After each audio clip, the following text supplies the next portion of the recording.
Not the video I want to do, but sort of expected.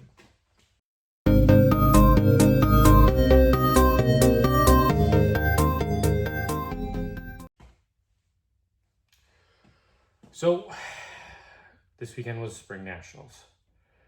Went down there, wanted to just have a good show for the car. I don't expect this thing to do well in BST, but, you know, we'll see what the thing can do. It is a cam car, let's be honest.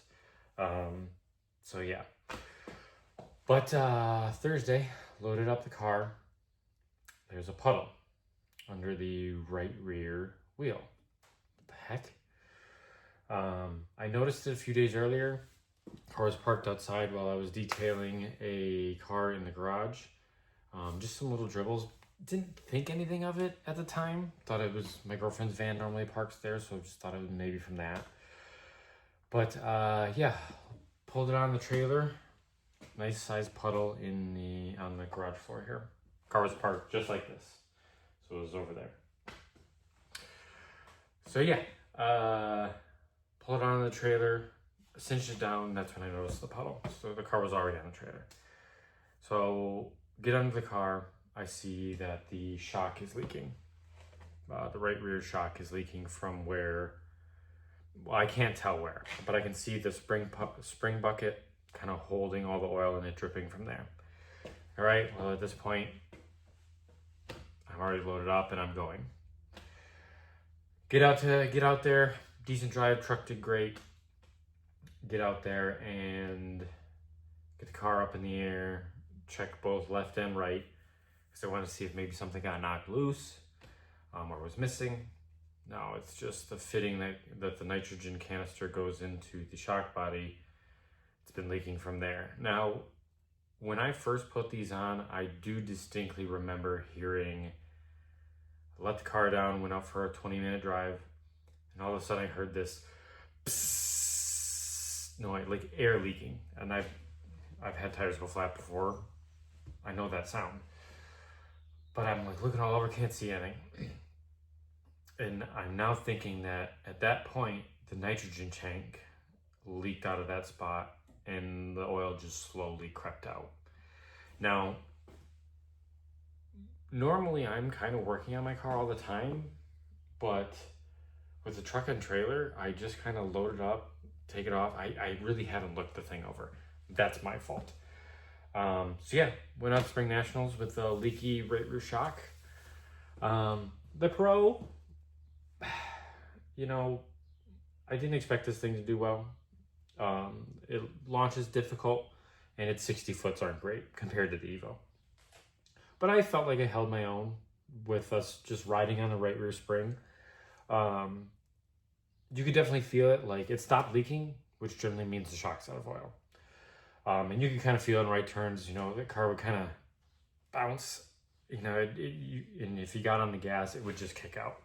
Like there was no dampening, rebound, compression, whatever, to kind of make the tires stick on right-hand turns. And the way I have the car set up is, you know, I brake, and when I lift off, I want the rear end to kind of come around. It wasn't doing that on left-hand turns. It was just plowing wide. So after day one of the Pro, which morning was rainy, afternoon was drying for us, I tried to tune the front shocks to try and do what I wanted to do, kind of taking the rear out of the equation, and maybe I can dance it with the pedal a little bit. Felt good about my run. My last runs on day 2 of the Pro.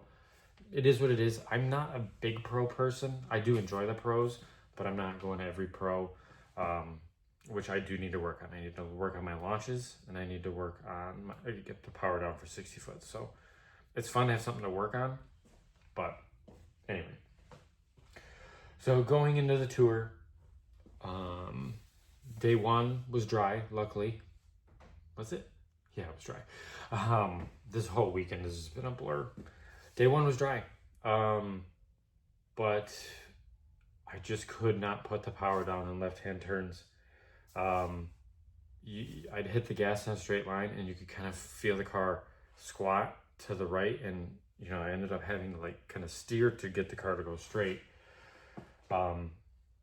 It just wasn't putting power down on that side, or the passenger side. Is what it is. I got a rerun on my last run, and I felt fine. Like all things considered, I was happy with my run. But that being said, we're still 2.2 seconds off. Now, a blown rear shock, just one rear shock, is not going to be 2.2 seconds. Like, if I had a perfect car, we wouldn't be 2.2 seconds behind. But we also wouldn't make up 2.2 seconds. I'm saying maybe 5/10. So I could have been happy being, in my mind, I'm happy being a second to a second and a half back of the leaders.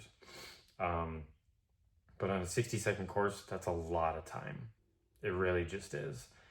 And I was told this multiple times. Over the weekend. You can't outdrive physics.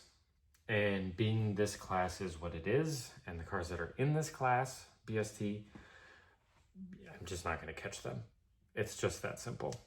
I like the experiment. I did what I wanted to do. Granted, I may be ending this earlier than I wanted to, but whatever. It's my choice. So, yeah. Day 2, you know, it was looking like rain all day. And it was kind of one of those things where I'd already been kind of talking to myself. It was cold and wet and rainy all day. Like, why are we here? It's fun! We're having fun! Or all weekend. And it got to the point where, like, okay, I'm gonna do my work assignment. It was cold but dry for the first 3 heats. And I worked second heat and ran 4th. So the rain was gonna come about the time we were gonna run.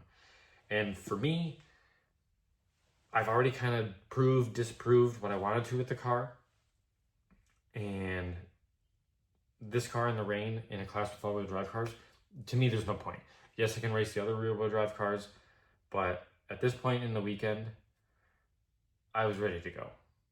So I took the opportunity after I was done working, loaded the car up, and took off home. Didn't compete day 2. I'm not mad about it. It was my own choice. It's what I wanted to do. Got home at a decent time rather than midnight, 1 o'clock. So I was happy with that. But yeah, I didn't compete day 2 in the wet. Even with wets on this thing, with all-wheel drive cars, let's be honest, there's just no point. So yeah, I took off. First time I've really ever done that in the 15 years I've probably been going to Spring Nationals. But it is what it is. Like, when you compete in a class with many different car options, that's going to happen. You're going to have sunny days, which is what I need. And you're going to have rainy days, which is what I can't have. But it is what it is. So, yeah, BST was kind of a failure. So what's next? I mean, I don't know. Today is Tuesday. I'm going to call a GM dealer to see if I can get some rear shocks to throw on this car, because I kind of want to go to Peru next weekend. I got to get the shock out to Shaftworks to get it fixed. He's going to take care of it, and that's fine. That's great. But that whole situation has kind of put a sour taste in my mouth as far as street touring goes. I do have a lead on a good set of JRZs for the car that I might use. I might not even upload my videos from Spring Nationals. I'm just that kind of meh about it. So yeah, I don't know what I'm going to do yet. So I may find out at Peru what I'm going to do. But after Peru, I have basically a month off. No locals and no national events. So I've got time to decide. And that's where I'm at. So stick along. This may be the last video for a BST update. Take care. Bye.